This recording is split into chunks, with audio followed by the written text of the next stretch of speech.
Hey everybody, James Schofield again, and I'm out for a little night walk. Had to take a little bit of time away. The White House posted something with, of all people, Nicki Minaj, and she had made a comment about how Trump has, given us hope against the bad guys. So I made a comment on that White House Facebook post, and just something along the lines, pretty smart alecky, really, but how Nicki Minaj was right about one thing, and that's, we do have hope. And I said that despite our losses, despite everything that's happening, every small victory against Trump's authoritarian will gives us hope. I wanted to come on and address just the comments that came in. It was so fast. A lot of them used a certain word that I thought was gone, to be honest. A word that, honestly, I hadn't heard since junior high. And that'd be the R word. Lately has been normalized by President Trump. And I wanted to bring this up.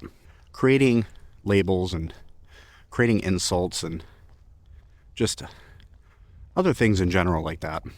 It's a way to dehumanize people. Creating a way to discredit them. Creating a way to take away their agency. A way to make them less than in other people's eyes. And I want to bring this up because it's a classic move by authoritarians. It's a way to discredit those who might criticize you. These people who are in my comments now, who are just spewing this hate, which, by the way, some of them also are replying by saying that all I do is clearly live in hate. And no, that's just not true. I typically don't hate anyone. I hate what Trump is doing to this country, and I'm actively fighting against it. That's plain and simple what's happening. Again, I really wanted to point out, this is a classic tool that authoritarians use in order to discredit people that criticize them, in order to take away their agency, in order to take away their ability to fight.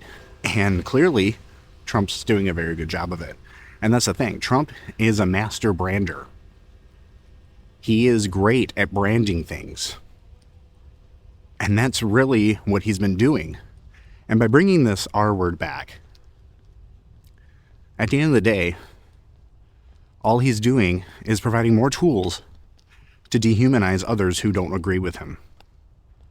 By simply throwing out the R word at somebody who disagrees with Trump's authoritarian views, it's a way to discredit that opinion without providing any sort of credible response to actually refute the opinion. I regularly, whenever I have these conversations, engage with stats, with facts, with figures, with evidence, credible evidence, fact-based evidence. And these people who are throwing out these slurs in order to try to discredit me or otherwise insult me, those people, again, they're not coming with any sort of evidence. So the most that they're coming with is, the slur. And another way, too, is saying, what have the Democrats done? I'll wait. Which is another tactic. It's the prove me wrong tactic, where somebody makes a claim without any evidence, and they're telling others, you have to prove me wrong. No, that's not how a debate works. That's not how conversation should work. Because in a proper debate, whenever you make a statement, You're supposed to have the evidence to back it up. I have repeatedly, whenever I have brought up statements such as Trump is a fascist.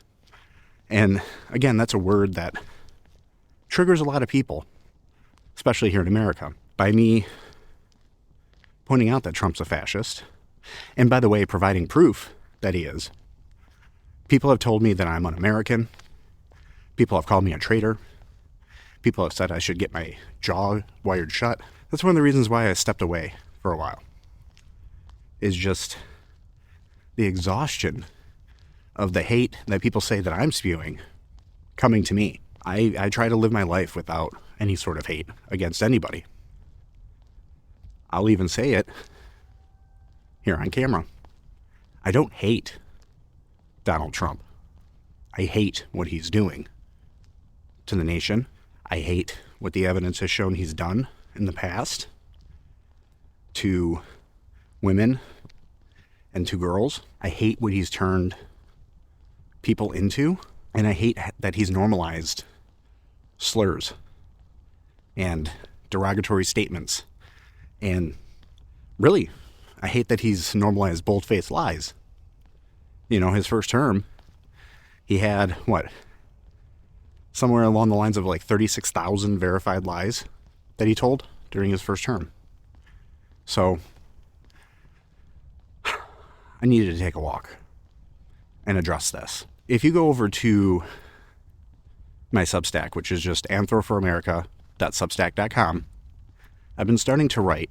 So also too, if you're not viewing this on the YouTube, if you go to the Anthro for America YouTube, which I just recently created, I started trying to take the videos that I originally put on my personal YouTube over to it. Just because my personal YouTube, I'm doing like other things that have to do with like my voiceover, and I don't want all that, that cross content. So if you go over there, you'll start to see things that I've been posting over there as well. I welcome anybody who disagrees with my opinion to come out and tell me and to refute it with evidence. Don't just insult me. Don't just call me slurs. Don't just say that I'm just a bleeding heart Democrat, because I'm not. I'm not a Democrat. The only reason why I voted Democrat recently is to vote against Trump. That's the only reason. Normally I vote independent, and in the past I've even voted Republicans. I invite people to go there, start to read the things that I've been writing that show that Trump is an authoritarian. Trump does engage in cult of personality. Trump does violate the Constitution repeatedly. And I provide the evidence. So if you disagree with that, provide the evidence that refutes my evidence. And let's have a conversation. Because the beauty of America is that we can have an opinion. And we can provide what we feel is the evidence that supports that opinion. At least right now. If Trump gets his way, we won't have that anymore. If you look on, again, some of my writings and look at my videos, you'll see the times that he has come out and actively tried to suppress free press, and where he's actively tried to suppress free speech. That's the first right to go under a fascist, because if we can't speak out, we can't fight against it. So that's just my little rant for today, just based off of the hateful comments that I was receiving, and I just hope that we can get back to a point where we can all disagree on policy, or we can disagree on how we approach a problem, but that we can all agree that we all support America.